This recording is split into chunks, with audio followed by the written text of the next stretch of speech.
सर्वे भवन्तु सुखिनः, सर्वे सन्तु निरामया, सर्वे भद्राणि पश्यन्तु मा कश्चित् दुःखभाग् भवेत्। ऐसे ही अपने घर में एक बहुत अच्छी दवा है धनिया। धनिया सूखा वाला और ताजा दोनों काम है। अगर आपको एनीमिया है माने खून की कमी है तो हरा धनिया पीस के चटनी बना के खूब खाओ, उसका रस पियो। और सूखा धनिया सबसे अच्छा काम आता है थायराइडिज्म। अगर हाइपर थायराइडिज्म है, थायराइड बढ़ा हुआ है, या हाइपोथायराइडिज्म है, घटा हुआ है, दोनों ही स्थिति में सूखे धनिये को पानी में डालो, पानी को उबालो और सवेरे सवेरे घूट घूट पियो तो लगभग 20-25 दिन में सब तरह का थायराइड खत्म कर देता है सूखा धनिया। ऐसे ही आपके घर में एक बहुत अच्छी दवा है काला नमक और सेंधा नमक। आपको तो मेरी विनती है कि आप घर का नमक बदल दो अपना। पहले तो ये पिसा हुआ तो लाना बंद कर दो। आप या तो सेंधा नमक लाओ नहीं तो काला, और वो डेले वाला लाओ।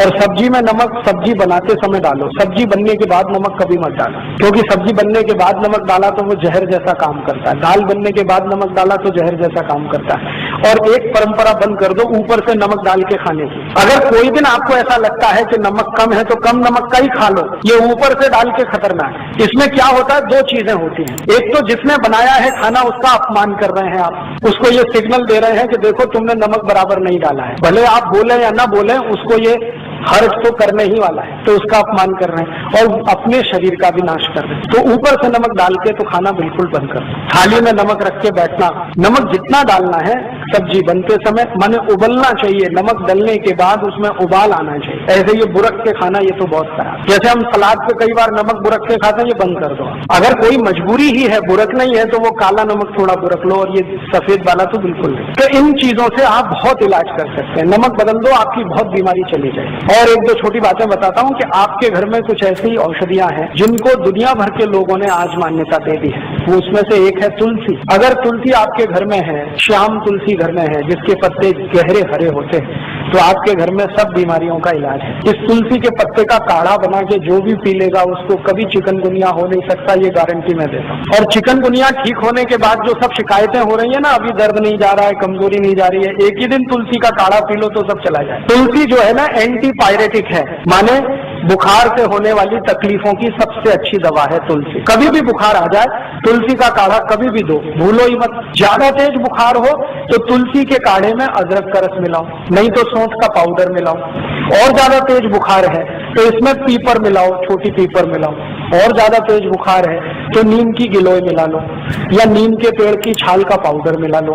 कितना भी तेज बुखार खत्म होता है। लेकिन मेन है इसका तुलसी, बेस है तुलसी। होम्योपैथी में दवाएं तुलसी से बहुत है, आयुर्वेद में तो अद्भुत दवाएं हैं। इसका भरपूर इस्तेमाल आप अपने घर में करिए, जैसे जैसे कर सकते हैं। आप में से कई लोग आश्चर्य करेंगे, मैंने स्किन डिसीज तुलसी से ठीक किए। त्वचा के रोग, सोराइसिस, इचियोसिस, एक्जिमा, 20-20 साल पुरानी बीमारियां त्वचा की तुलसी के रस से ठीक होती है। अद्भुत है तुलसी, आप रखो इसको घर में बना। और ऐसी तुलसी के जैसी ही एक बहुत अच्छी चीज है पुदीना, वो भी बने तो गमले में कर लो घर में। और इन दोनों से बराबर ही अच्छी एक चीज है एलोवेरा, ग्वारपाठा, जरूर रखो अपने घर। ग्वारपाठे का रस अद्भुत काम करता है, त्वचा की बीमारियों में काम करता है, पेट साफ करने में काम आता है। कान में कितना भयंकर दर्द हो, ग्वारपाठे का रस थोड़ा गर्म करके एक ही बूंद टपकाओ, 3 सेकंड में दर्द खत्म कर दे, विदिन 3 सेकंड। इंजेक्शन से भी तेज गति से काम कर। किसी स्त्री और पुरुष को नपुंसकता की शिकायत हो, ग्वारपाठा बिल्कुल ठीक कर देता है, कंप्लीट क्योर कर। शरीर को ताकत बढ़ानी हो, बहुत कमजोरी लग रही हो तो ग्वारपाठा अद्भुत काम करता है। बाल बहुत झड़ते हो, गुच्छे के गुच्छे निकलते हो, ग्वारपाठे का रस बाल में लगाओ, जैसे तेल लगाते हैं, 1 घंटे के बाद धो लो तो बाल झड़ना बंद करा देता है। बाल ज्यादा काले रखने हैं तो ग्वारपाठा सप्ताह में 1 दिन लगाते ही रहो रस के रूप में, अद्भुत काम करता है। आंखों की रोशनी बढ़ानी हो तो ग्वारपाठे को इस्तेमाल कर सकते हैं, पीने के रूप में ले सकते हैं। बच्चों को फोड़े फुंसियां बहुत होती हैं, 1-1 चम्मच ग्वारपाठे का रस 3-4 दिन पिला दो तो सब फोड़े फुंसियां होना बंद।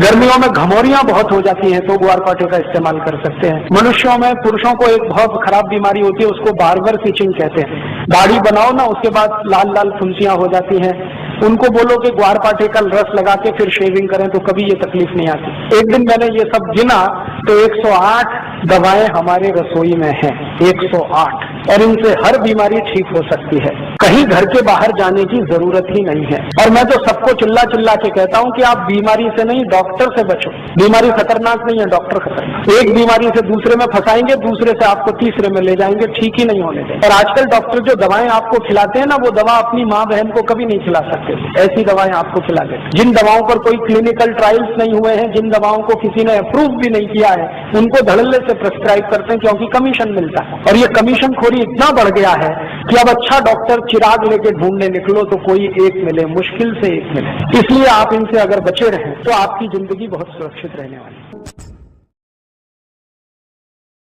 आज के वीडियो में इतना ही। अगर ये वीडियो आपको पसंद आया हो तो उसे लाइक कीजिए, अपने परिवार और दोस्तों के साथ शेयर कीजिए और ऐसी वीडियो देखने के लिए चैनल को अभी सब्सक्राइब कीजिए।